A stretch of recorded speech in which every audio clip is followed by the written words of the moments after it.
गुरुदेव और मां गायत्री के चरणों में कोटि कोटि नमन। आप सभी को प्रणाम। आज हम गायत्री माता की सर्वश्रेष्ठ ध्यान विधि जानेंगे। एक ऐसी ध्यान विधि जो होती है सबसे सरल। हमारा मस्तिष्क बड़ा ही आश्चर्यजनक और शक्तिशाली चुंबक के गुण वाला होता है। उसका एक एक परमाणु इतना विलक्षण है कि उसकी गतिविधि, सामर्थ्य और क्रियाशीलता को देखकर बड़े बड़े वैज्ञानिक हैरत में पड़ जाते हैं। इन अणुओं को जब किसी विशेष दिशा में नियोजित कर दिया जाता है तो उसी दिशा में एक लपलपाती हुई अग्नि की जिह्वा अग्रगामी होती है। जिस दिशा में मनुष्य इच्छा, आकांक्षा और लालसा करता है, उसी दिशा में, उसी रंग में, उसी लालसा में शरीर की शक्तियां नियोजित हो जाती हैं। पहले भावनाएं मन में आती हैं, फिर जब उन भावनाओं पर चित्त हमारा एकाग्र होता है, तब ये एकाग्रता एक चुंबक शक्ति का आकर्षण लेते हुए प्रकट होती है और अपने अभीष्ट तत्वों को, जो हम चाहते हैं, उन तत्वों को आकाश से खींचकर लाती है। ध्यान का यही विज्ञान है। इस विज्ञान के आधार पर प्रकृति के अंतराल में निवास करने वाली सूक्ष्म आदि शक्ति ब्रह्म स्फुरण गायत्री को अपनी ओर आकर्षित किया जा सकता है।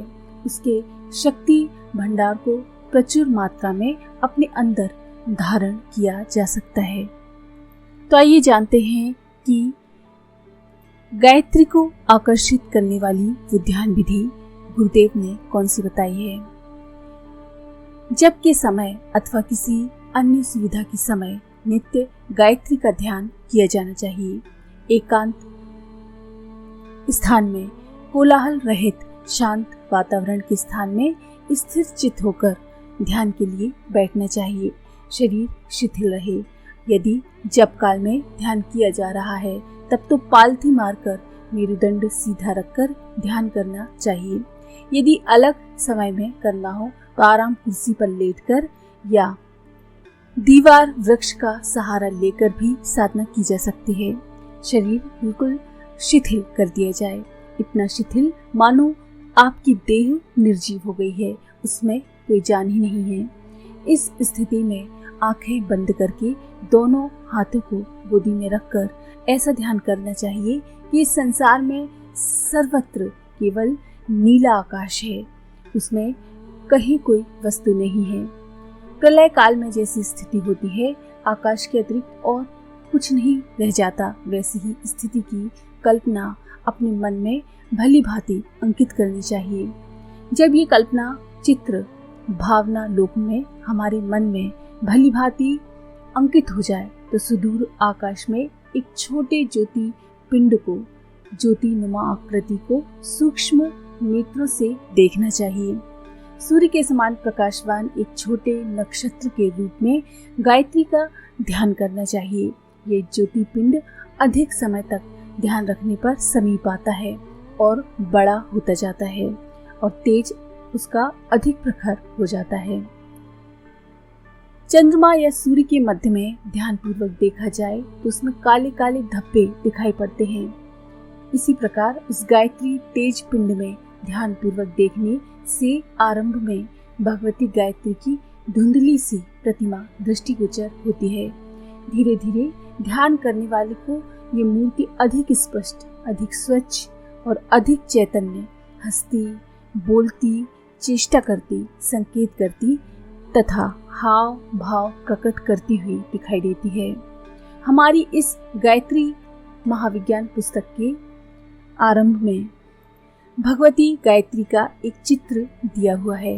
उस चित्र का ध्यान आरंभ करने से पूर्व कई बार बड़े प्रेम से, गौर से, भलीभांति अंग प्रत्यंगों का निरीक्षण करके उस मूर्ति को मन क्षेत्र में इसी प्रकार बैठाना चाहिए कि ज्योति पिंड में ठीक वैसी ही प्रतिमा की झांकी होने लगी है। थोड़े दिनों में ये तेजो मंडल से भगवती गायत्री की छवि अत्यंत सुंदर अत्यंत हृदयग्राही रूप में ध्यान अवस्था में दृष्टिगोचर होने लगती है। जैसे सूर्य की किरणें धूप में बैठे हुए मनुष्य के ऊपर पड़ती हैं और वो किरणों की उष्णता को प्रत्यक्ष अनुभव करता है, वैसे ही ये ज्योति पिंड जब समीप आने लगता है तो ऐसा अनुभव होता है मानो कोई दिव्य प्रकाश अपने मस्तिष्क में, अंतःकरण में और शरीर के रोम रोम में प्रवेश करके अपना अधिकार जमा रहा है। जैसे अग्नि में पड़ने से लोहा भी धीरे धीरे गर्म और लाल रंग का अग्निवर्ण हो जाता है, वैसे ही जब गायत्री माता के तेज को ध्यानावस्था में साधक अपने अंदर धारण करता है तो वही सच्चिदानंद स्वरूप ऋषि कल्प होकर ब्रह्म तेज से झिलमिलाने लगता है। उसे अपना संपूर्ण शरीर तप्त स्वर्ण की भांति रक्तवर्ण अनुभव होता है और अंतःकरण में एक अलौकिक दिव्य रूप का प्रकाश सूर्य के समान प्रकाशित हुआ दिखता है। इस तेज संस्थान में आत्मा के ऊपर चढ़े हुए सारे कलुष कषाय जल जलकर भस्म हो जाते हैं और साधक अपने को ब्रह्म स्वरूप निर्मल, निर्भय, निष्पाप, निरासक्त अनुभव करता है। इस तेज को धारण करने में कई बार रंग बिरंगे प्रकाश भी दिखाई देते हैं। कई बार प्रकाश में छोटे छोटे रंग बिरंगे तारे प्रकट होते हैं। जगमगाते और छिपते हुए ये तारे दिखाई देते हैं। ये एक दिशा से दूसरी दिशा की ओर चलते हैं तथा उल्टे वापस लौट पड़ते हैं। कई बार चक्राकार एवं बाण की तरह तेजी से इस दिशा में चलते हुए छोटे मोटे प्रकाश खंड दिखाई देते हैं। ये सब प्रसन्नता देने वाले चिन्ह हैं। अंतरात्मा में गायत्री शक्ति की वृद्धि होने से छोटी छोटी अनेकों शक्तियाँ एवं गुणवलियाँ विकसित होती हैं। वे ही ऐसे छोटे छोटे रंग बिरंगे प्रकाश पिंड के रूप में परिलक्षित होती हैं। जब साधना अधिक प्रगाढ़, पुष्ट और परिपक्व हो जाती है तो मस्तिष्क के मध्य भाग या हृदय स्थान पर वही गायत्री तेज स्थिर हो जाता है। यही सिद्धावस्था है।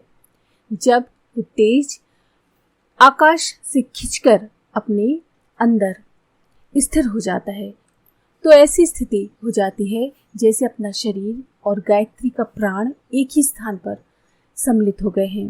भूत प्रेत का आवेश शरीर में बढ़ जाने पर मनुष्य उस प्रेतात्मा की इच्छानुसार काम करता है।